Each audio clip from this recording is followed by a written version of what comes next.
Hello बच्चों, आपका स्वागत है अरमान सर ऑनलाइन क्लासेज में। तो बच्चों, मैं आपके सामने एक फिर से नया टॉपिक लेके आया हूँ, use of is M are.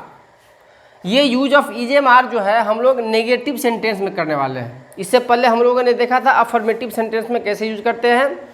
अब इज एम आर का प्रयोग हम नेगेटिव सेंटेंस यानी नकारात्मक वाक्य में कैसे करेंगे। नकारात्मक वाक्य हम किसे कहते हैं? नकारात्मक वाक्य यानी कि एक ऐसा वाक्य जिसमें नहीं लगा रहे, नो का सेंस है, यानी कोई भी काम नहीं नहीं नहीं, कि वाक्य में किसी भी जगह पर अगर नहीं लगा रहेगा तो हम समझेंगे कि वो नेगेटिव सेंटेंस है यानी नकारात्मक वाक्य है। तो उसको हम बनाते कैसे हैं? तो हम क्या करते हैं, हम किसी भी वाक्य में इज एम आर के बाद हम नोट लगाते हैं तीसरे नंबर पे। कि कौन से नंबर पे?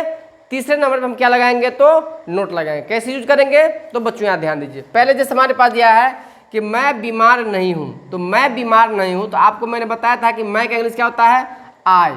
और लास्ट में है, हो या हूँ रहता है, तो हम इज एम आर इसी में तीनों में से कोई एक यूज करते हैं। तो आई के साथ क्या लगाते हैं? एम लगाते हैं। मैंने इससे पिछले वीडियो में आपको मैंने एक डायग्राम बना के दे दिया था, आप बच्चे उसको याद कर लिए होंगे। तो आई एम, और देखिए इस तीनों के बाद हम ये इज एम आर के जस्ट बाद हम क्या लगाएंगे?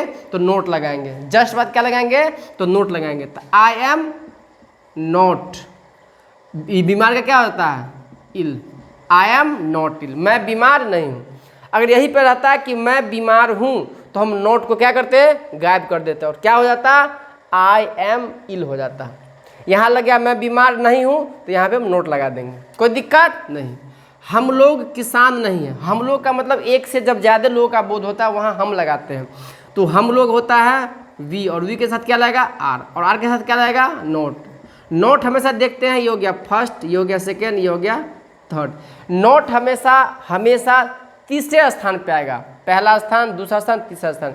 यहाँ भी पहला स्थान, दूसरा स्थान, तीसरा स्थान। वाक्य में कभी भी जब आपको नोट का प्रयोग करना हो तो आप हमेशा किस स्थान पे नोट का इस्तेमाल करेंगे?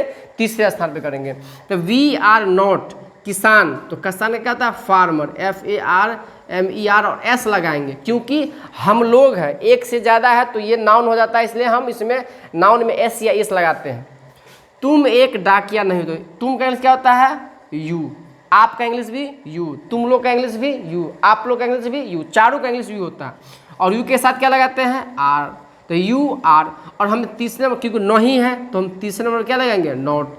यू आर नॉट एक डाकिया, तो एक का इंग्लिश क्या हो जाएगा? ए, और डाकिया होता है पोस्टमैन, पोस्टमैन, कोई दिक्कत नहीं।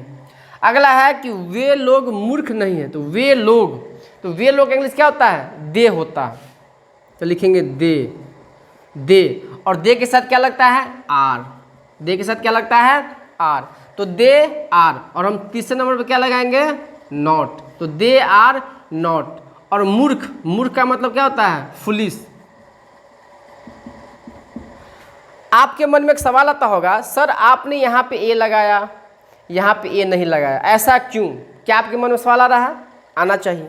देखिए बच्चों, हमने यहाँ पे ए लगाया क्योंकि यह पोस्टमैन डाकिया, डाकिया नाउन होता है, तो ए या एन का प्रयोग हम किसके लिए करते हैं? नाउन के लिए। अगर एक का बोध होगा तो हम ए लगाएंगे, एक से ज़्यादा का बोध आएगा तो हम ए नहीं लगाएंगे। जैसे इसमें देखिए फार्मर्स, एक से ज़्यादा हो गया तो ये प्लूरल हो गया, तो हम प्लूरल के पहले ए का या एन का प्रयोग नहीं करते हैं, इसलिए हम यहाँ पे ए या एन का प्रयोग नहीं किए।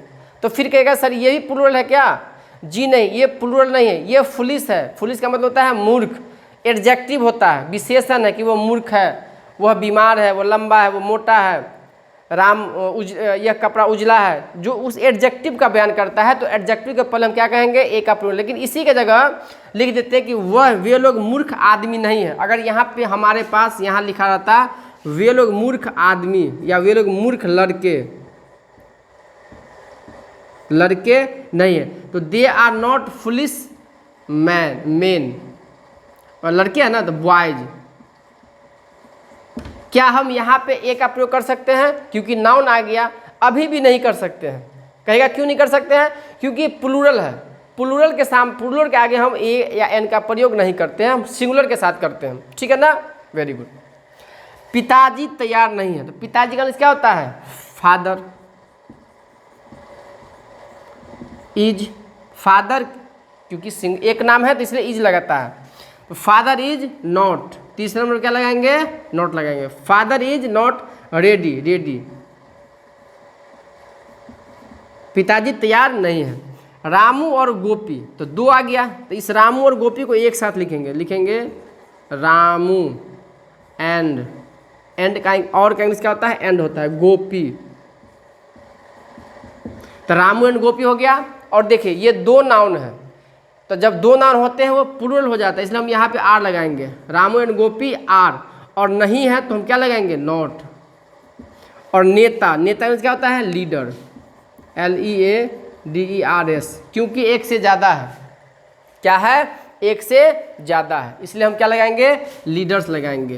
क्या लगाएंगे, लीडर्स, LEADERS, लीडर्स लगाएंगे, क्योंकि एक से ज़्यादा है। लड़के तैयार नहीं है, तो लड़के एक से ज़्यादा लड़का हो गया तो हो जाएगा बॉयज, और प्लूरल के साथ क्या लगता है, आर, तो बॉयज आर नॉट। और तैयार का क्या होता है, ready, boys are not ready, लड़के तैयार नहीं है। यह काला नहीं है, यह। अब देखिए यहाँ पे यह आ गया, तो यह का इंग्लिश और वह का इंग्लिश, निर्जीव के लिए हम इट का प्रयोग करते हैं, तो यहाँ पे क्या लगाएंगे, इट लगाएंगे, इट। और इसके साथ लगता है इज, इट इज नॉट। और काला मतलब क्या हो जाएगा, ब्लैक, BLACK, ब्लैक। वह लंबी नहीं है, वह लंबी नहीं है, ध्यान दीजिए, वह लंबी, लंबा मतलब लड़का, लंबी मतलब स्त्रीलिंग, यानी कि महिला जाति का बोध हो रहा है, लड़की जाति का बोध हो रहा है। तो लड़की जाति का बोध होने के लिए वह का इंग्लिश क्या होता है, शी, क्या होता है, सी। और सी के साथ लगता है इज, और इसके साथ क्या लगेगा, नॉट, क्योंकि नहीं है। She is not tall, TALL, tall. अच्छा ध्यान दीजिए, यहाँ पे हमने शी इज नॉट टॉल लिखे, कोई दिक्कत नहीं है। चलिए, अगर इसी जगह पे हमारे पास यहाँ रहता है कि वह लंबी लड़की नहीं है, वह लंबी लड़की नहीं है, तो यहाँ पे हो जाता है she is not a tall girl, tall girl.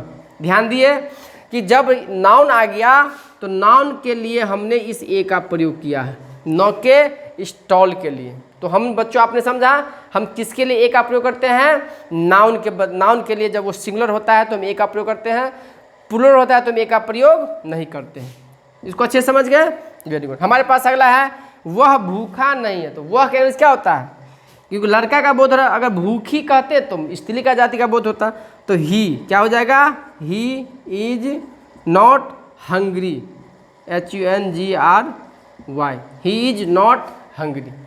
तो बच्चों, मैं आशा करता हूँ कि आपने अफर्मेटिव सेंटेंस और निगेटिव सेंटेंस इसको आप लोगों ने अच्छे से समझ लिया होगा।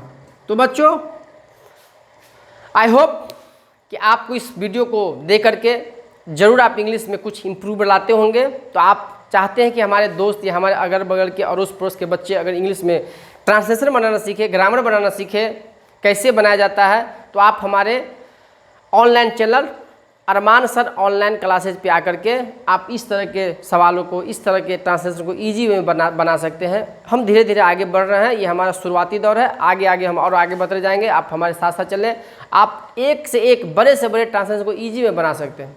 तो बच्चों, तब तक के लिए इजाज़त दीजिए, धन्यवाद।